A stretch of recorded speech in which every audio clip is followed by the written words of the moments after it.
구역장님으로 섬기시는 분은 이명효 권사님, 조운희 이 권사님, 장경자 권사님, 지여진 권사님? 권사님이신가요? 집사님이신가요? 네. 문경란 권사님, 나기문 안수 집사님이십니다. 요즘 가끔 저녁에 산책을 합니다. 여기 모당공원 가까운 곳에 모당공원이 있는데요. 모당공원에 가끔 산책을 나가보면 풀냄새가 짙게 납니다. 풀냄새가 참 좋습니다. 시인 나태주님의 풀꽃이라는 시가 생각이 났습니다. 그런데 잠시 그런 생각이 들었습니다. 산책하면서 풀냄새가 참 좋다라고 생각하면서 시를 생각하는 내 모습이 목사로서 사치가 아닌가 그런 생각을 해보았습니다. 왜냐하면 요즘 경기가 너무 어렵습니다. 어느 성도님을 만났는데요, 코로나 때보다 더 경기가 피부로 느껴지는 체감 경기가 너무 힘든 것 같습니다. 마음이 너무 많이 아팠습니다. 그래서 문득 풀냄새가 참 좋다고, 시가 생각난다고 하는 그 순간에 목사로서 우리 성도님들 덕분에 사치를 하고 있지는 않는지 문득 생각이 들었습니다. 그런데요, 나태주님의 풀꽃이라는 시를 좀 자세히 깊이 생각해 보면 이 시인의 풀꽃이라는 시가요, 풀꽃에 숨겨진 아름다움만 있는 것이 아니라 힘내라는 의미도 담겨져 있다라는 거예요. 풀꽃 1. 자세히 보아야 예쁘다. 오래 보아야 사랑스럽다. 너도 그렇다. 풀꽃 2. 이름을 알고 나면 이웃이 되고, 색깔을 알고 나면 친구가 되고, 모양을 알고 나면 연인이 된다. 이것은 비밀. 풀꽃 3. 기죽지 말고 살아봐. 꽃 피워봐. 참 좋아. 이런 시입니다. 풀꽃 1은 단순하고 평범한 상황에서도 숨겨진 아름다움을 발견하는 시라면, 풀꽃 2는 인간관계의 발전을 다룹니다.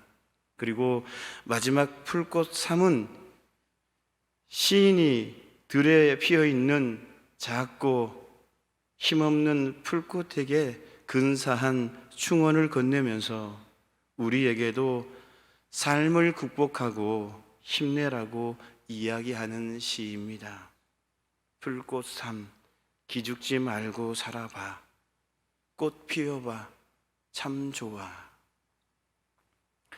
사랑하고 존경하는 성도 여러분, 우리 청년 여러분, 3040 여러분, 기죽지 말고 힘내시기를 바랍니다. 우리 주님은 우리들이 기죽지 않고 꽃 피울 수 있도록 인도해 주실 줄 믿습니다. 오늘 본문에서는 세상에 대한 성도들의 본질적인 역할이 소금과 빛에 비유되어 소개되어 있습니다. 소금은 우리가 잘 알다시피 두 가지 주요한 기능이 있는데요, 하나는 맛을 내는 기능이고요, 또 다른 하나는 부패를 방지하는 기능입니다.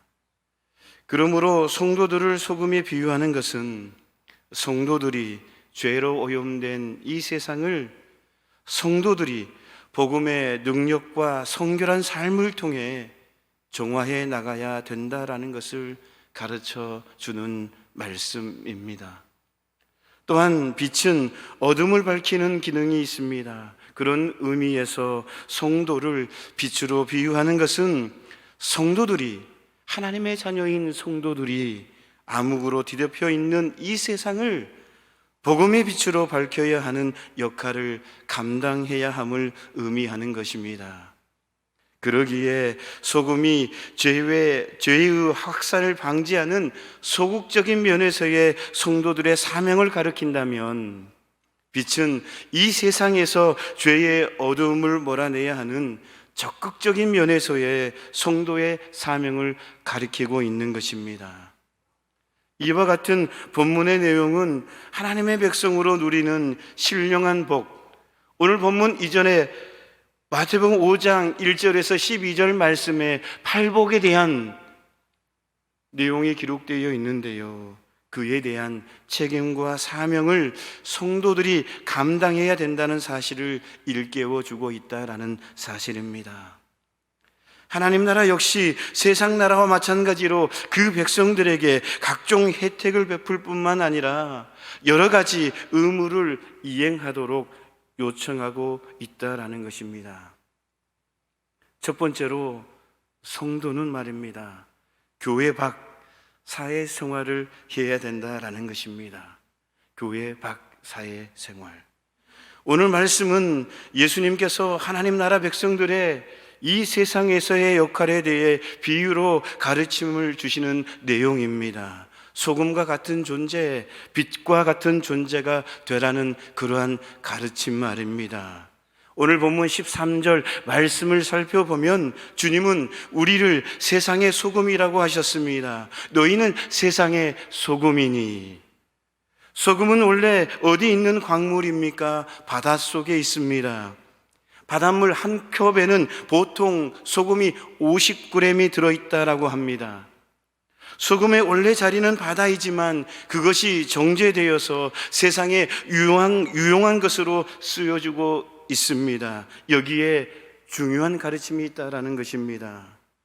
우리 성도들은요, 하나님의 자녀인 우리 성도들은요, 교회 안에서만 머물러 있으면 안 된다라는 것입니다. 주님은 우리를 가르쳐서 교회 속에 소금이 되라 이렇게 말씀하지 않으시고, 세상의 소금이니 너희는 세상의 소금이니 이렇게 말씀하셨다라는 사실입니다. 그렇기 때문에 성도들은 세상과 담을 쌓고 운둔하며 자기의 도만 닦는 다른 종교인들과는 다르게 적극적으로 세상으로 나가야 된다라는 것입니다. 예수님의 원래 자리는 하늘이시지만 세상의 죄인들을 위해서 하늘의 자리를 떠나서 죄인들의 세상에 오셨습니다. 우리 성도들은 이 모습을 본받아야 될 줄로 믿습니다. 성도 여러분, 세상과 연합하는 일은 타락입니다. 그러나 세상과 단절하고 은둔하는 일은 성도의 의무에 대한 불순종의 죄임을 우리는 알아야 된다는 것입니다. 가끔 성도들 중에는요, 세상 불신자들과 교제나 대화하는 일까지도 죄악시하는 성도들이 있습니다. 우리나라에서 발생한 이단들 중에는요, 사회와의 교제를 금기시하는 이단들도 있습니다.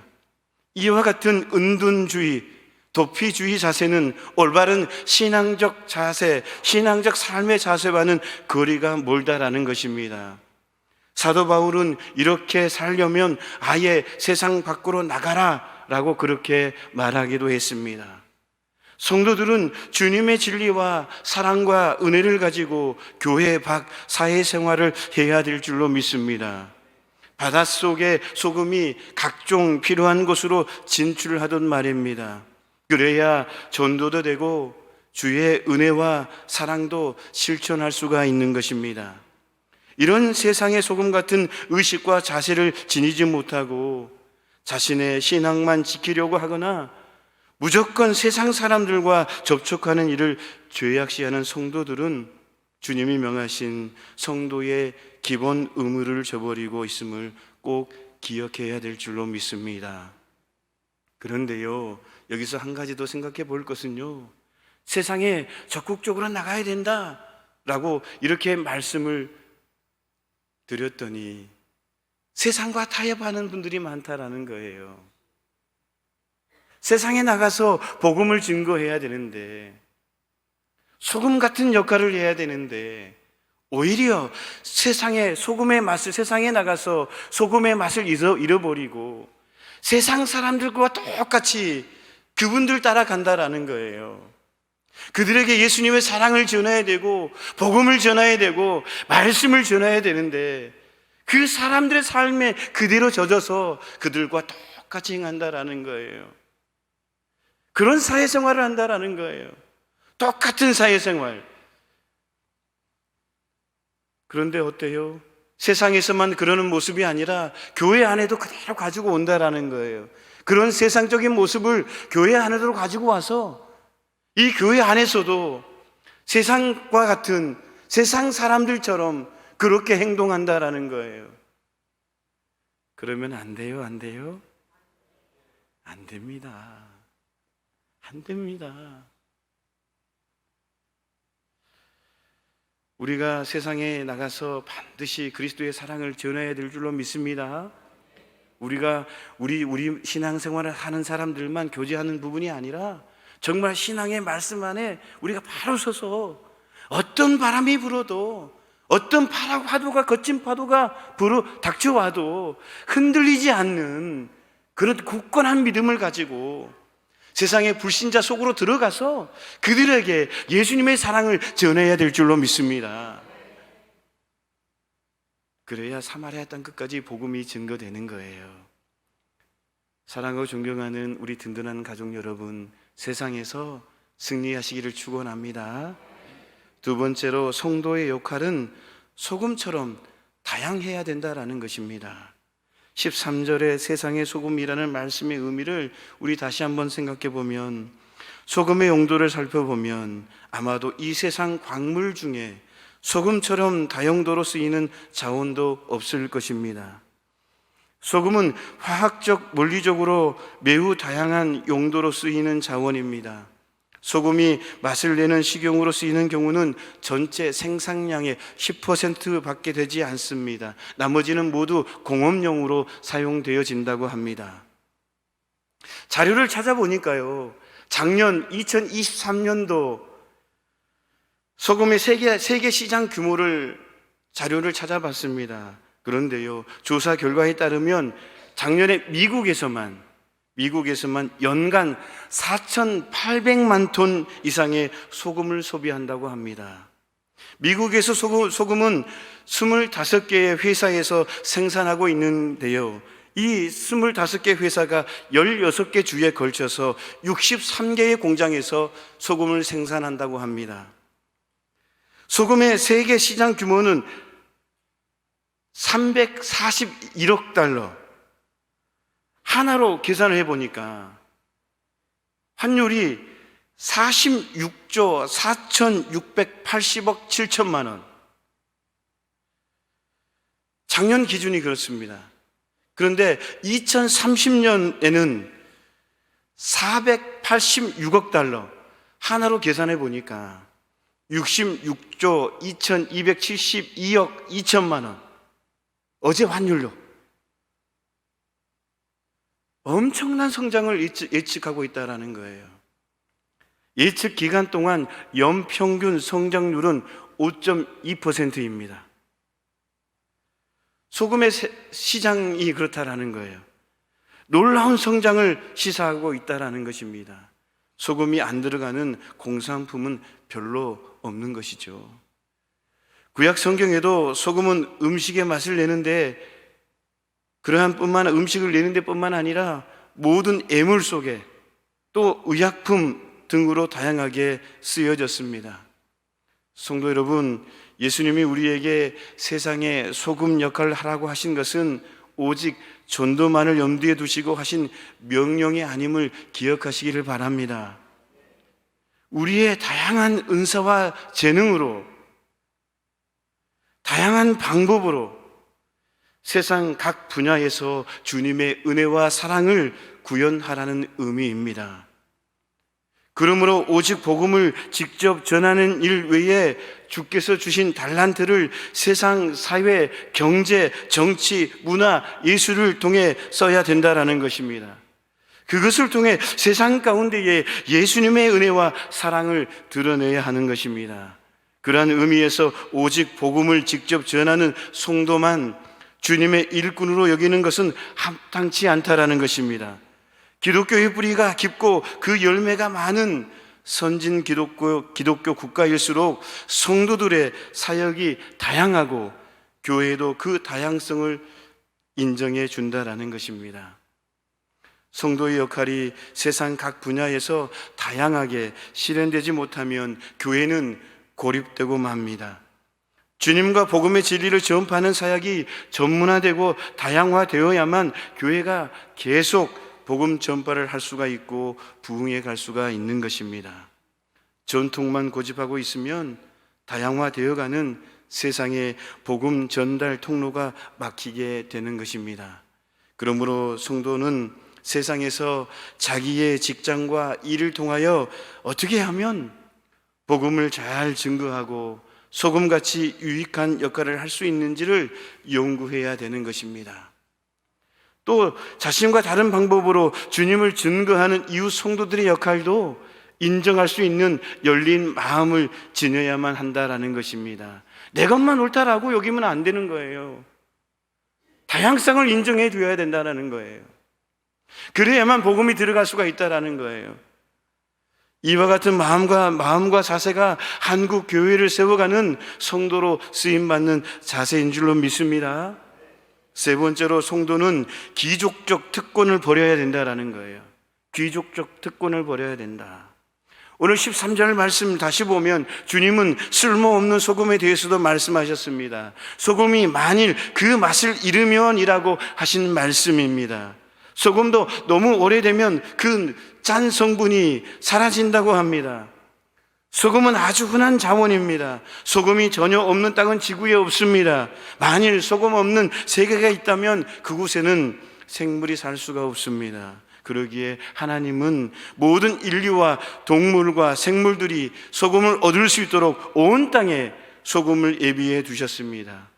이를테면 바다가 없는 곳은요, 산의 암석에서도 소금을 얻을 수 있도록 하셨습니다.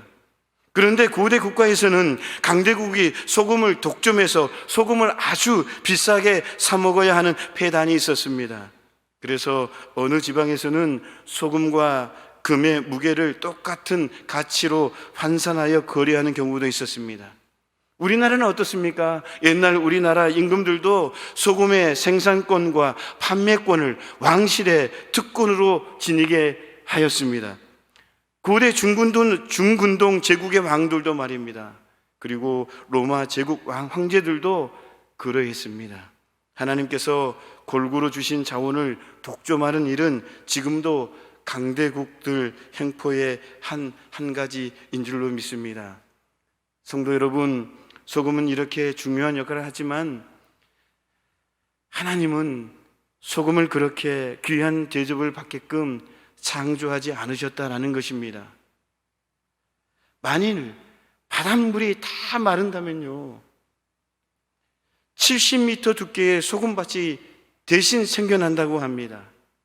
그것으로 육지를 덮는다면요, 50m 두께로 덮을 수 있다고 합니다.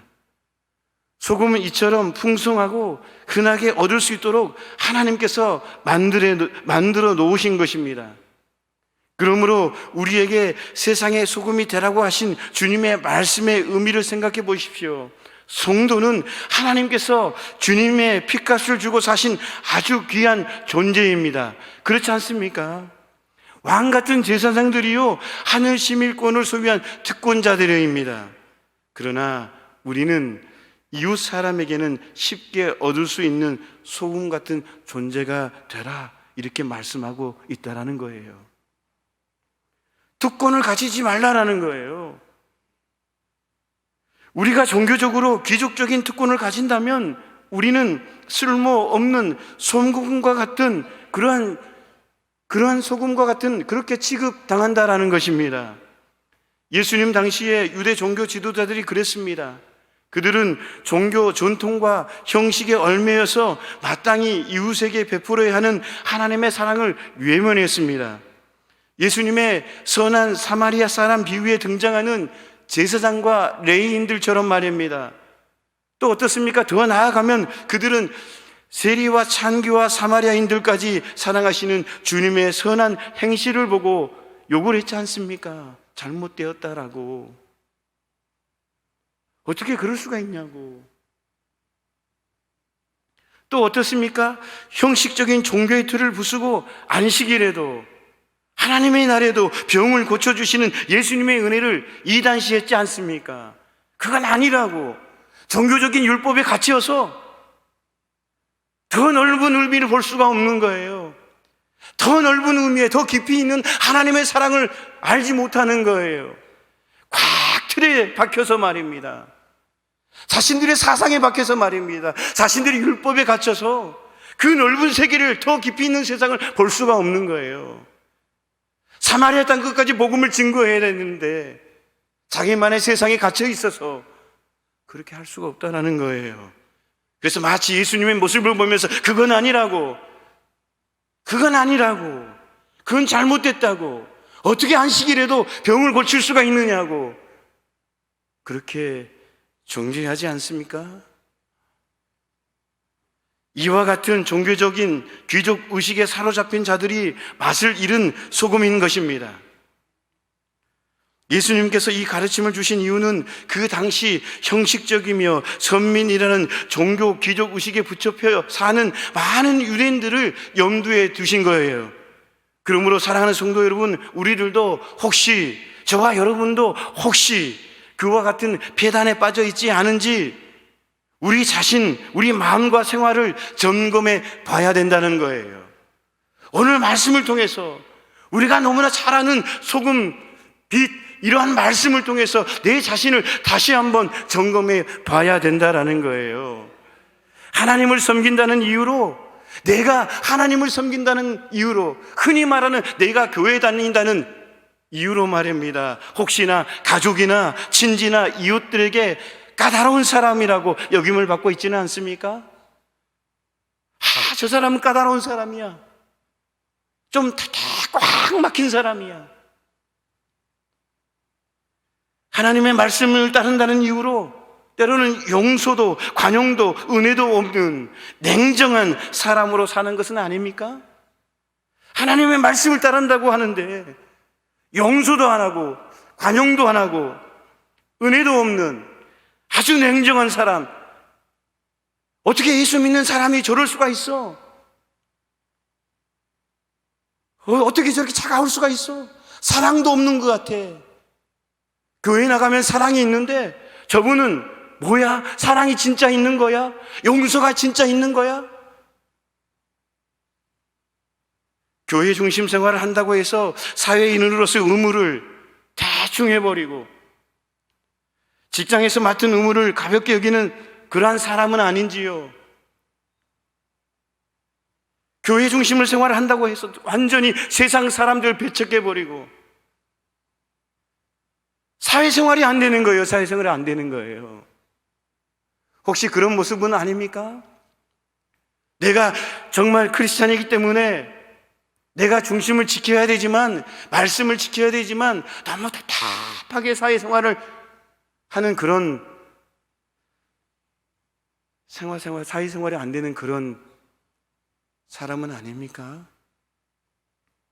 이 말씀을 오해하면 안 됩니다. 좀 전에 서두에도 말씀드린 것처럼 세상을 따라가라는 그런 의미가 아니에요. 하나님의 말씀의 중심을 가지고 흔들리지 않은 신앙 가운데에 사회생활에서, 직장에서 열심히 하는 거예요. 교회에서도 열심히 봉사하는 것처럼 세상에 나가서도, 직장에서도, 일터에서도 열심히 생활하는 거예요.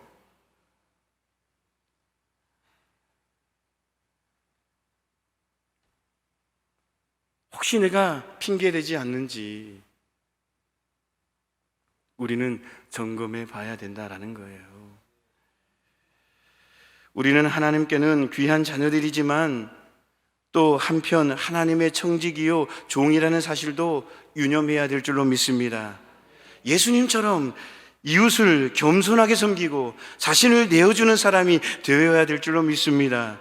그와 같은 자세를 지닌 성도가 맛을 잃은 소금이 아니라 맛있는, 진짜 맛깔나는 그런 소금 같은 성도인 줄로 믿습니다. 네 번째로, 성도는 별 같은 존재들입니다. 별 같은 존재.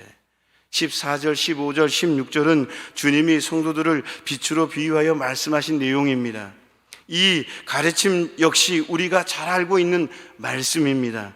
성도들은 선하고 의롭고 모범이 되는 삶을 살아야 한다는 뜻으로 빛을 비유로 드신 가르침을 우리는 잘 알고 있습니다. 예수님이 성도들을 세상의 빛이라고 비유하신 말씀 속에는요, 성도가 태양 같은 위대한 존재는 아닐지라도 별빛 같은 존재가 되어야 된다라는 가르침이 있다라는 거예요. 우리는 상식적으로 빛에 대한 개념을 생각하면 언제나 태양을 떠올릴 때가 있습니다. 빛의 근원이기 때문입니다. 그러나 예수님께서 말씀하신 빛은 낮에 발광하는 태양빛이 아닙니다. 이 어둡고 무지한 죄악의 세상, 깊은 밤 같은 세상에서의 빛을 가리키는 말씀인 것입니다. 빛은 밤에 필요합니다. 그러므로 성도들은 밤의 빛을 제공하는 달이나 별과 같은 존재가 되어야 될 줄로 믿습니다. 그 중에서 성도들은 별과 흡사한 역할을 하는 존재들이라고 다니엘서 12장 3절에 기록되어 있습니다. 지혜에 있는 자는 궁창의 빛과 같이 빛날 것이요, 많은 사람은 옳은 대로 돌아오게 하는 자는 별과 같이 영원토록 빛나리라. 성도 여러분, 우리는 이 어두운 세상에 별빛들이 되시기를 축원합니다. 비록 태양 같은 위대한 발광체는 될 수 없을지라도 미미하지만 수많은 빛으로 밤길을 비춰주는 별과 같은 존재들이 바로 여러분인 줄로 믿습니다. 수바이처 박사는 하루 한 번씩 하늘의 별빛을 보라 이렇게 말을 합니다. 별빛은 사람의 마음으로 순수한 영혼을 떠올리게 만드는 힘을 지녔기 때문입니다. 그래서 창세기 15장을 보면 하나님께서도 신앙이 흔들리는 아브라함을 데리고 가면서 하늘의 별빛을 보여주면서 아브라함아 저 별빛을 봐봐, 이 별빛을 보여주면서 그 은혜를 확인시키신 거예요. 별처럼 별과 같이 하리라. 아브라함의 삶이 막막한데 그때 아브라함의 마음이, 신앙이 흔들릴 때에 하나님께서는 별빛을 가리키면서 아브라함아 저 하늘의 별처럼 너의 자손이 셀 수 없도록 그렇게 해줄게, 이런 약속의 말씀을 주시지 않습니까? 우리 혼자서 비추는 하나님의 진리의 빛, 그리고 선행의 빛은 이 암흑과 같은 죄악된 세상을 대낮처럼 환하게 만드는 일은 할 수가 없습니다. 그러나 온 성도들이 세계 각처에서 자기가 속한 그 자리에서 비추는 그 빛들의 가치는 크다라는 것입니다. 맑은 하늘의 별빛처럼 하늘의 영광의 빛을 사람들에게 비춰서 하나님께로 갈 수 있는 길을 찾을 수 있도록 해준다라는 거예요. 성도가 없는 세상은 사단 권세 속에서 암흑과 같은 세상, 절망의 세계가 될 것입니다.